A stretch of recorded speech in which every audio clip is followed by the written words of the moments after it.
Hello everyone, welcome to our channel Akhila Satya's journey. ఈరోజు ఒక సరికొత్త రెసిపీతో మీ ముందుకు వచ్చేసానండి. అదేంటో కాదు, పాలకూర మిల్ మేకర్ కర్రీ. మీరు ఎప్పుడైనా ఈ కాంబినేషన్లో కర్రీ ట్రై చేశారా?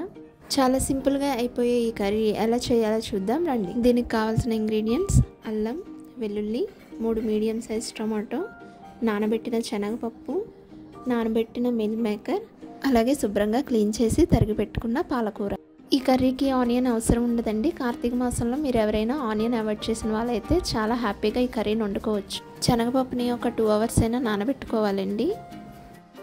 మీల్ మేకర్ మనకి 2 టైప్స్ ఉంటాయండి. చిన్నవి ఉంటాయి, పెద్దవి ఉంటాయి. కర్రీకి ఎప్పుడు కూడా చిన్నవి తీసుకుంటే బాగుంటుంది.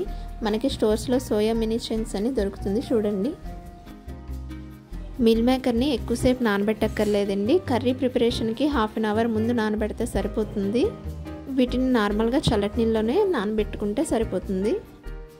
నేను ఇక్కడ 1.5 ప్యాకెట్ మిల్ మేకర్కి 5 బంచెస్ ఆఫ్ పాలకూర తీసుకున్నానండి.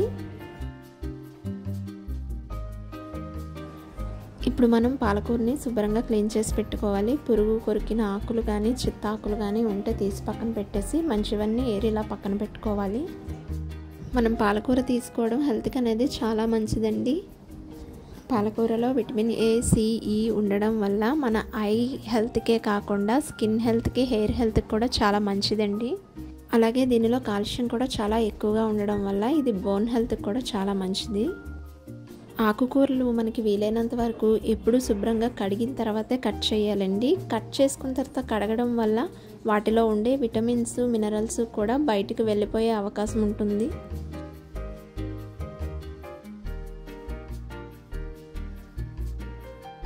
ఇక్కడ చూడండి, మిల్ మేకరు చక్కగా నానిపోయాయి.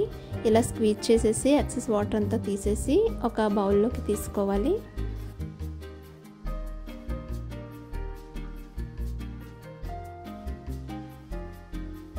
శుభ్రంగా నీటితో కడిగి పెట్టుకున్న పాలకూరని ఈ విధంగా చక్కగా తరిగి పెట్టుకోవాలి. అలాగే టమాటాలను కూడా తరిగి పెట్టుకుని అల్లం వెల్లుల్లి పేస్ట్ని సిద్ధం చేసుకోవాలి. మేము ఈ కర్రీని కుక్కర్లో కుక్ చేసుకుంటున్నామండి. ఎందుకంటే శనగపప్పు కొంచెం త్వరగా కుక్ అవుతుందని. లేదంటే కడాయిలో కూడా వండుకోవచ్చు.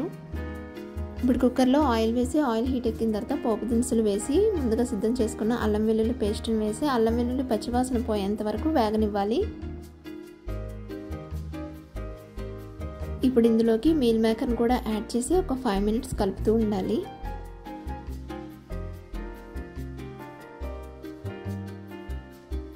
ఒక 5 మినిట్స్ తర్వాత ముందుగా నానబెట్టి పెట్టుకున్న శనగపప్పును కూడా యాడ్ చేసుకోవాలి.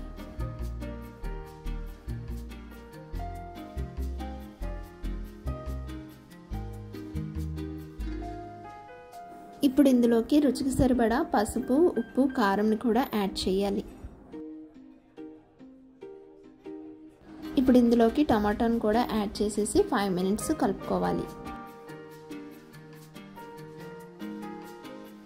ఇవన్నీ బాగా కలుపుకున్న తర్వాత ఇప్పుడు ఇందులోకి తరిగి పెట్టుకున్న పాలకూర మొత్తం వేసి ఒక 5 మినిట్స్ మగ్గనివ్వాలి.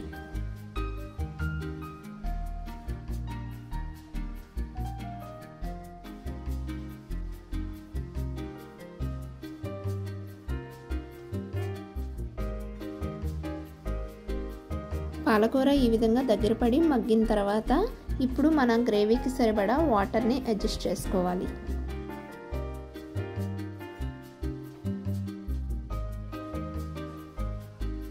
ఇప్పుడు కుక్కర్ లిడ్ పెట్టి ఒక 2 విజిల్స్ వచ్చేంత వరకు కుక్ చేసుకుంటే ఎంతో సింపుల్గా అయిపోయి tasty and healthy meal maker palak curry ready. So చూసారు కదండి, ఆనియన్ లేకుండానే ఎంతో టేస్టీగా ఉండే ఒక సరికొత్త రెసిపీ. మీరు కూడా ఒకసారి తప్పకుండా ట్రై చేయండి. టేస్ట్ అయితే చాలా బాగుంటుంది. మరొక కొత్త రెసిపీతో మళ్ళీ మీ ముందుకు వస్తాం. Until then, bye bye. Thank you for watching. For more interesting videos, please do subscribe to our channel Akhila Satyas Journey.